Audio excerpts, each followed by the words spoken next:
கண்டிப்பாக தருவதாக சொல்லியிருக்கிறார்கள்.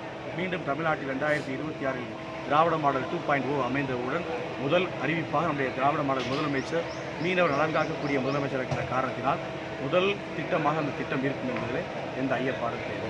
தாவேகா வேட்பாளர் திமுக மேலே பயங்கர அதிருப்தி இருக்குது, நாங்கள் கண்டிப்பாக அதிக வாக்குகளில் வெற்றி பெறுவோம் அப்படிங்கிற மாதிரி சொல்கிறாங்க. எப்படி பார்க்குறீங்க? கடந்த 5 ஆண்டு காலம் தமிழ்நாட்டில் 6 கோடி மக்கள் வசிக்கின்றார்கள். 2,50,00,000 மக்களுக்கு பல்வேறு திட்டங்களை நம்முடைய முதலமைச்சர் செய்திருக்கிறார். அவர் சொல்லக்கூடிய அந்த கருத்து என்பது உண்மைக்கு புறம்பானது. எந்த இடத்தில் நான் வேட்பாளரை முந்தைய தினம் நான் பரப்புரை தொடங்கினேன். அருள்மிகு ராமநாத சுவாமி கோயிலுடைய வழிபாட்டிற்கு பின்னால் நான் செய்த பரப்புரையில் சாலையோரம் இருக்கக்கூடிய பெண்கள், சாலையோரம் இருக்கக்கூடிய வியாபாரிகள், பொதுமக்கள் அமோகமாக எங்களை வரவேற்று அடுத்தும் மாண்பு திராவிட மாடல் முதலமைச்சர் தான் வர வேண்டும் என்று அவர்களை சொல்வதை என் காதால் கேட்கிறேன்.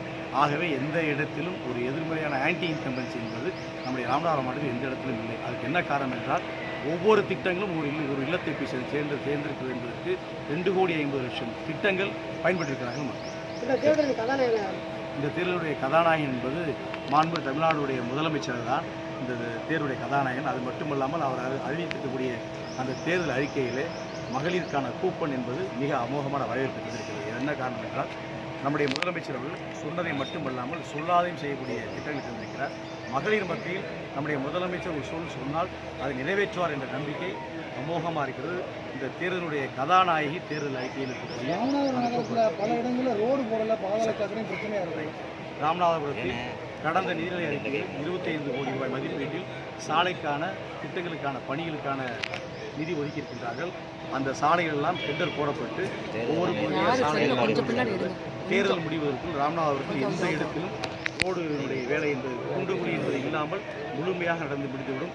அதற்கு நீங்களே பத்திரிகையாளர் போய் பார்க்கலாம். ஒவ்வொரு பகுதியும் ரோடுகள் போடுவ பரத்தி கொண்டிருக்கின்றார்கள். ஆகவே வரக்கூடிய இந்த 3 மாத காலத்தில் ராமநாதபுரம் நகராட்சிக்கு எந்த இடத்திலும் சாலை என்ற பற்றாக்குறை இல்லாமல் இருக்கும். அந்த அளவிற்கு பிரயத்துவமாக ராமநாதபுரம் நகராட்சிக்கு மட்டும் மாண்பு தமிழ்நாடு முதலமைச்சர் அவர்கள் 25 கோடி ரூபாய் பிப்ரவரி மாதம் ஒதுக்கப்பட்டு அந்த பணிகள் போர்க்கால அடிப்பில் நடந்து கொண்டிருக்கிறது. 52,000 வாக்கு வித்தியாசத்தில் வெற்றி பெற்று இந்த முறை அதற்கும் கூடுதலாக வித்தியாசம் இருக்க வேண்டும் என்று தேர்தல் களத்தில் பணியாற்றி கொண்டிருக்கிறோம்.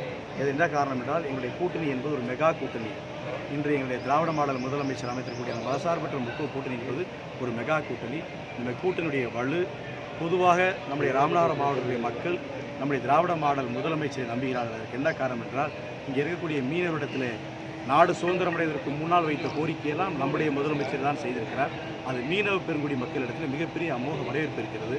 ஆகவே 75,000 வாக்குகள் வித்தியாசம் இருக்கும் என்று நான் நினைக்கின்றேன். 4 தொகுதியிலும் மீண்டும் கடந்த 2021ஆம் ஆண்டு மதசார்பற்ற முற்போக்கு கூட்டணி 4 தொகுதியில் வென்றெடுத்தோம். இந்த தேர்தலிலும் மீண்டும் 4 தொகுதியில் வென்றெடுத்து மாண்பு தமிழ்நாடுடைய முதலமைச்சரை கரத்தை கொடுப்பது.